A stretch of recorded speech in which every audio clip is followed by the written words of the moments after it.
Hi, welcome, and thank you so much for tuning in to today's episode of the Research Spotlight. This is the show where we get to meet and listen to researchers. They share with us their inspiring stories. And today I'm so pleased to be speaking to a young researcher and a horticulturist.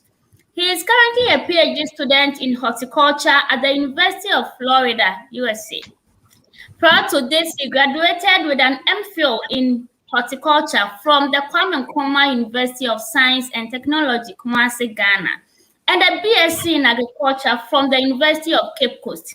Among other things, he's the founder of Food Security Channel, a YouTube channel which educates people on how to increase yield, minimize post-harvest losses, and minimize food insecurity.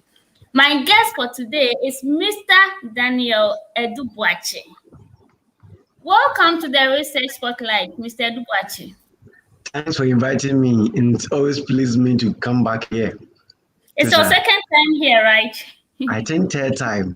Third time? Yes, you are right. Yeah.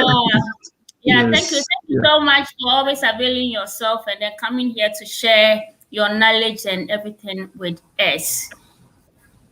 Service to mankind. Service to God. Definitely.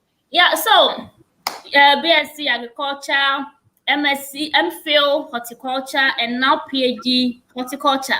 Has this always been your dream? I should think so, yes. Because when I was going to senior secondary school back in 2002, I was given business.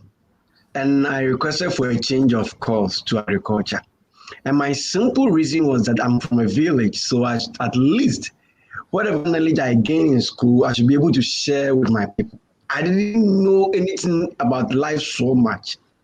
So afterwards, I moved to University of Cape Coast and did agriculture again. And I said, I have interest in teaching people. Why don't I progress to the master's level? Then with the same, I branch to horticulture. And horticulture, the part I am towing is on fruit and vegetables, which is mostly grown by the people in my village.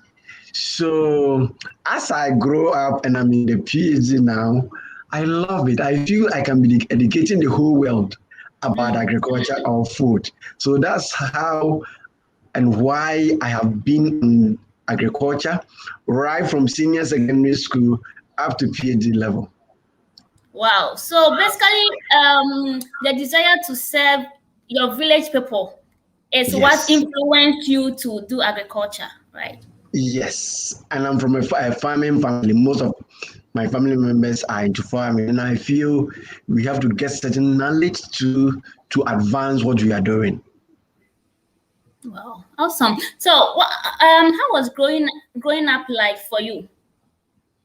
As in, where you studied, your family. Where are you coming from? A rich family, a poor family, a family, an average one? I mean, everything about your childhood that you remember. Really? My father died when I was 2 years. I'm not from a rich home. In fact, when I came to America and people started asking me, did you get scholarship? I was angry because as you used to see me, do you see me to be from a rich home? That's you are asking that. Did I get the scholarship? Of course I did. So, and growing up, I didn't have any intention of becoming a scientist. No. It was not on the radar at all. As I progressed and I yearned to study more, that's where I have landed myself to be a scientist. And in fact, it has not been smooth. My secondary school, I did not pass everything. I failed about 2 courses, physics and English. I have to resit it twice before progressing to the university. Financially, it has been very difficult. I remember when I was done with masters, I have to be farming on my own, and sometimes I use the oil for my food to polish my shoes. I mean, it has not been smooth. I go for construction work so that I can survive. It has not been easy, but what has kept me going is one God to persistence. Wow, wow, wow. We are so proud of you, Mr. Daniel Adu Boakye, because not everybody coming from this background is able to push himself or herself to this level. But despite everything, you have been able to come this far, and well done. Thank you. Thank you. Yeah. So with your line of research work, what are you focused on, or what problems are your research work solving? Okay, so most crops, when they are done bearing fruit, before the farmer goes to the farm to harvest, the fruit drops. And when they drop, it means that the quality has gone down. You may not be able to even pick it home and eat or sell it. So my research is trying to understand why fruit drop and how they can be managed. Can you tell us a bit more about that? So why does the fruit drop? Well, it can be from a lot of stresses. Some of them can be as a result of a disease or diseases.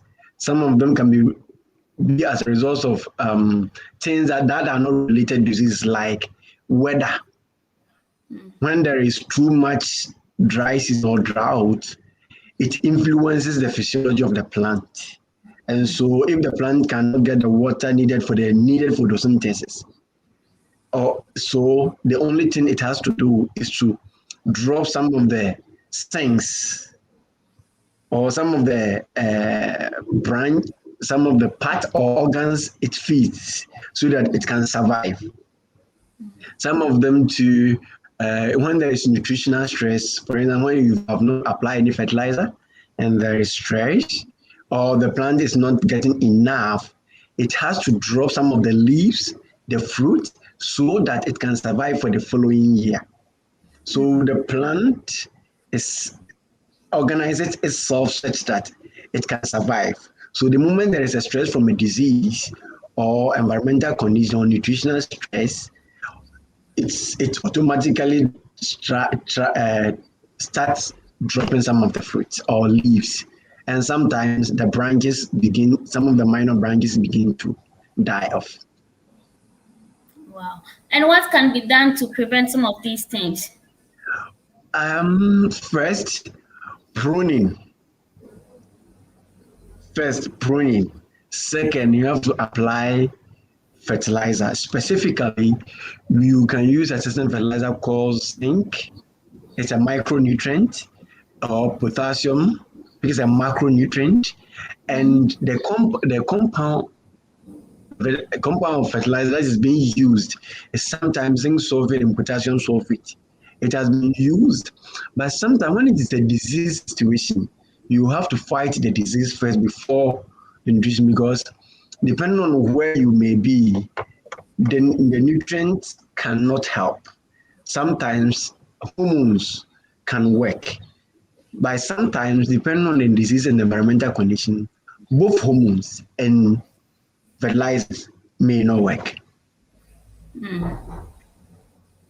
Wow. So how do you get, is there a way that you relay this information to the farmers? Because you are doing your PhD and then doing all these things, but I don't know, or I'm not sure if you go to the farm to do these things yourself. So yeah. Yes, we are working on a grove or a citrus farm that is about 11,000 acres. Of course, I'm not using the whole 11,000 acres. That belongs to a farmer. So I go there, I conduct my research, I apply the fertilizers, I take data from there. And when I get an interesting result, I share with him so that I can ask him more questions. Okay. And be jotting certain things down. Yes. So at the end of the day, after you have finally, found a solution to this problem, you are going to educate several other farmers about what they can do to prevent these things, right? Yes. In fact, I have been sharing with people, my advisor, that's my professor, has been sharing with farmers the findings we are getting from my research and I've been presenting the results in conferences and seminars. So if you even type just my name, you see a series of things on Google about me on things I've presented in conferences and a lot of things. Yeah. Oh, that's impressive. We have SK Salom saying you are such an inspiration, then you keep shining, my brother. Thank you, Seth. Okay, so what are some of the challenges that you face in this line of work? It's heartbreaking because the zinc sulfate, the potassium sulfate, or the fertilizers I've been talking to you about is working across the globe, but not in Florida, not in Brazil, simply because there is this disease that has altered the morphology and the physiology of the tree. The disease is called citrus greening. The other name is Huanglong disease. It's a disease that started in China and has moved across the globe. So wherever it gets to, it's just a chaos. In fact, the disease will be leading to death of the trees, but before the death, there will be a lot of fruit drop and other things. So the point is that you try to push, adjust concentration, increase the number of applications, you do everything, and it seems not to be working. And one thing that I'm seeing also is that when you apply, depending on the variety, it will work on variety A, it will not work on variety P. And you'll be like, what is really happening? So it has not been smooth. Sometimes you think and think and think, and you see that that's research. You will Yeah. not really get what you expect. Mm-hmm. This takes me to what my guest for yesterday said. He said, as a researcher, you are paid to think. Yeah. Of course, you have to be thinking every day. In your dreams, you have to be thinking. In your Yeah. works, you have to be thinking. Yeah. Yeah. Great. So apart from this line of work, what are some of the challenges you have faced as a person in your journey? Well, sometimes you will not get support from anywhere. Financial, moral support, you will not get it from anywhere. But that's where you have to challenge yourself. So when I realized that you do not get support from where you may be, I've stopped looking out to people or looking up to people for encouragement, but to challenge myself and compete myself. Okay, that's cool. So usually, what is a typical day like for you as a researcher? I know it's not standard, yes, but typically. Okay, so let me give just a scenario. My typical day is 24 hours. I don't work with 12 hours. So, so I sleep when I'm supposed to sleep or when I feel like sleeping, and I wake up when I have to wake up. So let me take the last 24 hours before today. Like I was supposed to go to the field, and for that I will leave home at 7 a.m., come back at around 4 p.m. The moment I come, I eat and sleep and wake up around 9 p.m. and then maybe come to lab for data. And if I have something to write on, I write on, I go back to sleep, and then I wake up again. So for me, the 24 hours is a day for me. I don't have specific range of time to work. Sometimes you'll be on the field, then you'll be joining seminars or conferences with your phone through Zoom. Sometimes you'll be driving yes. So it's kind of you have to plan well and work along as the flow comes. Wow. That's right. Okay, that's fine. So Yeah, I'm just trying to wonder how you do all that, driving and Yes. also being in seminars, being on the field and still join seminars and all that. You're doing well. Yeah, you Yeah. mute yourself and be listening because some opportunities to listen to some talks come but once. So you just have to utilize that opportunity. Okay. So we know that writing and publishing articles one of the important aspects of your work as a researcher. Okay. So can you tell us a little about that? If you have been able to publish and what your paper was about, or if you are in the process of doing that? Okay, so far I've published one thing, but it's not something I did. It's a literature review on something current, and then we've published something on to farmers. It's about extension work.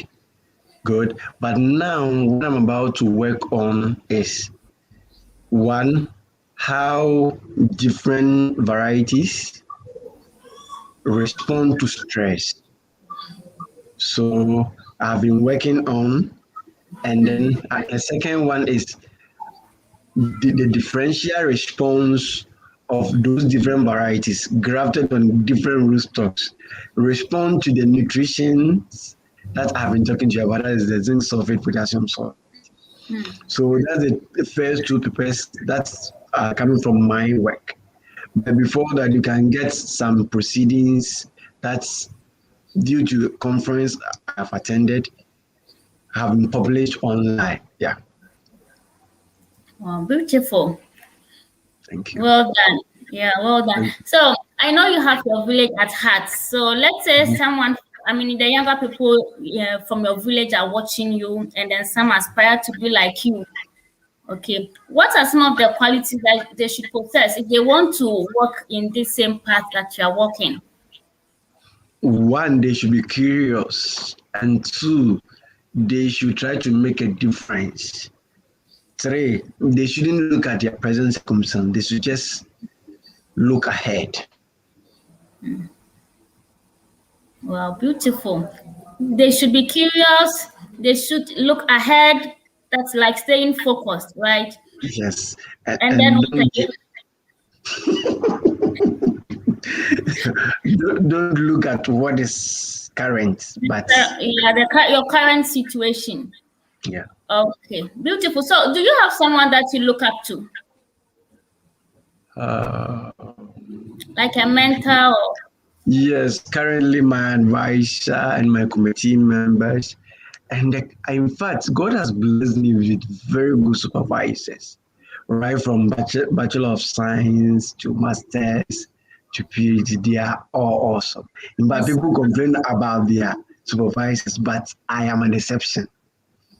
They are just superb. And I'm in contact with all the previous ones. Wow, that's good to know. Yeah, and are you also mentoring others? Yes, if by chance I come in contact with you, I will advise you, I will coach you, whatever you see as a hurdle, I will discourage you and turn your thoughts for it to be an opportunity for you. Of course, some people will love to be like you or like to follow some academic path, but some of the requirements that they have to do, they are not ready to go by that, and that's a major challenge. Yeah. Yeah. So for those who are willing to be taught, you are there to guide them, right? Yes. I even some people they may not be on my line of research, but when they are doing something, I have to encourage or I have to advise on what to do. I easily do that. Wow, beautiful. So, what is the food security channel about? Can you? Why did you create the channel? And then, yeah, tell us about that and how we can follow that the beautiful things you are doing there. Thank you very much. So I'm an agriculturist, horticulturist. They are all together, and when you check the data, you can see that about 1 billion people in the world go hungry, and it's not because there is less production of food, but it's because there is high post-harvest losses. And I have figured out that the high post-harvest losses is not because there is lack of equipment somewhere, but I feel there is little knowledge on people, little knowledge on post-harvest. For instance, when you go to our high schools, our universities, there is no general courses. I mean, globally, there's no general course that teaches about agriculture or post-harvest handling. So it means that we don't know how to handle the food and they easily go waste. So Food Security Channel intends to teach people on how to handle food, that's fruit and vegetables, cereals and nuts, to minimize the losses and the waste so that we can have abundance of food to feed the people. Because bear in mind, there is a projection that by 2050, which is about 28 years from now, or 29 years from now, the population of the world is going to be around 10 billion. And bear in mind, the same agricultural lands we are using, there will be residential places. It means that when we have abundant knowledge on post-harvest handling, it means even if we produce barest minimum of yield, we can feed the growing population. So that's why we are interested in increasing yield and then reducing post-harvest losses. Great. So if someone wants to follow this channel, what should the person do? Where should the person go to? You just go to YouTube and type Food Security Channel, and you get there and see my videos and learn something out of that. Okay, great. So viewers, please go to Food Security Channel on YouTube, subscribe and click on the notification bell so that every video that he posts, you will be alerted and then be educated as well. Okay, so Solomon Ajiman says, I like the way he explains things. Keep it up. Thank you. Okay, so Daniel, I know you personally, for about 10 years, I don't know. 15 years now. Okay, 15 years, great. And I know you're a Pan-Africanist, so you can't come here and go without us bringing Africa to this conversation, right? I want to ask you, what's the current situation of research work in Africa?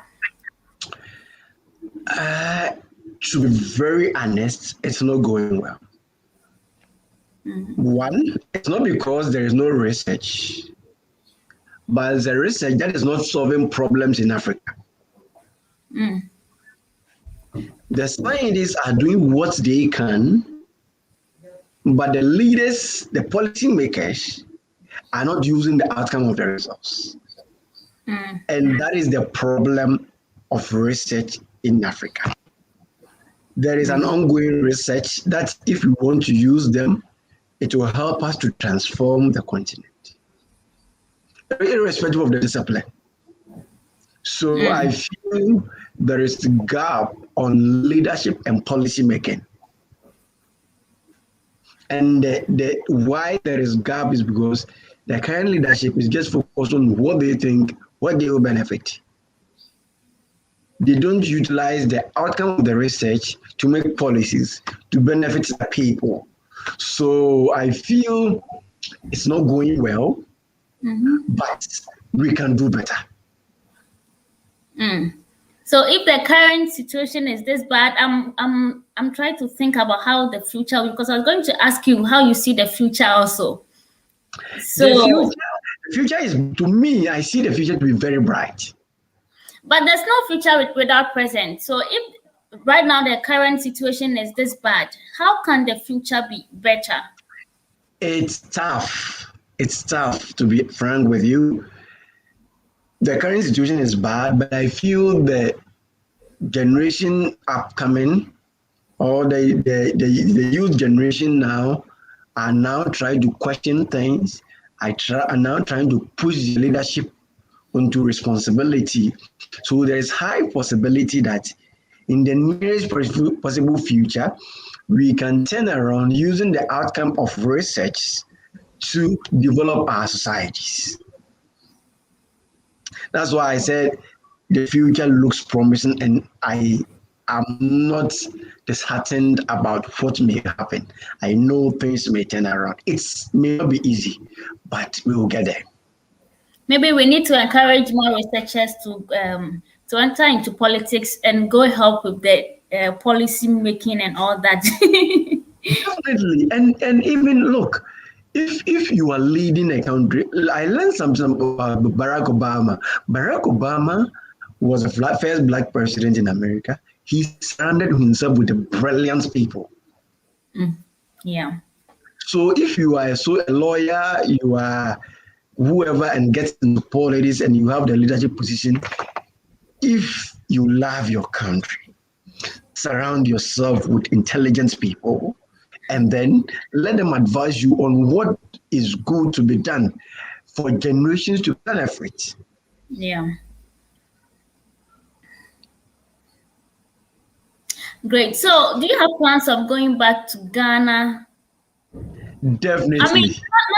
Okay. Let me reframe my question. Do you have plans of, do you have plans of going back to Ghana to settle permanently and support with the ongoing research work there? Definitely. I have to give back to society. It may not be immediately after school, but I have an exit plan that maybe after working for some years and getting myself and my family established, I'll have to move back home and support. I will be old by then. No, I wouldn't be old. Because you said when after you have gotten your family and all that established. So I'm thinking like when you're in your 60s. We need a fresh brain. No, I'm getting much experiences. Then maybe by my 40s, I can move back. Okay. Yes, I have to go and help. I cannot always be complaining that people are not doing certain things right. If we are not doing certain things right, what am I doing to support? Of course, whenever I go home, I try to get the opportunity to teach people on the research I'm doing. I think that is not enough. Talking about it is different from solving it yourself. Yeah. Okay. Wow, it's been nice talking to you, Mr. Daniel Adu Boakye. Yeah, I have been inspired, and I'm sure viewers have been inspired also. So, what will be your final words? Research is interesting. It compels you to think beyond what you think you know, but your research should have a direct impact on your immediate society. That is, you think global, but you act local. Whatever will benefit the global community should directly benefit your immediate community. Else, your success in your career and life may be meaningless. Wow, that's a great one. Thank you. Yeah, thank you so much. And we all know you are a friend of Tisha Channel, so we know definitely you will come back to share with us more. Yeah, and thank you for staying tuned to today's episode. And see you in our next episode. Bye-bye. Bye-bye.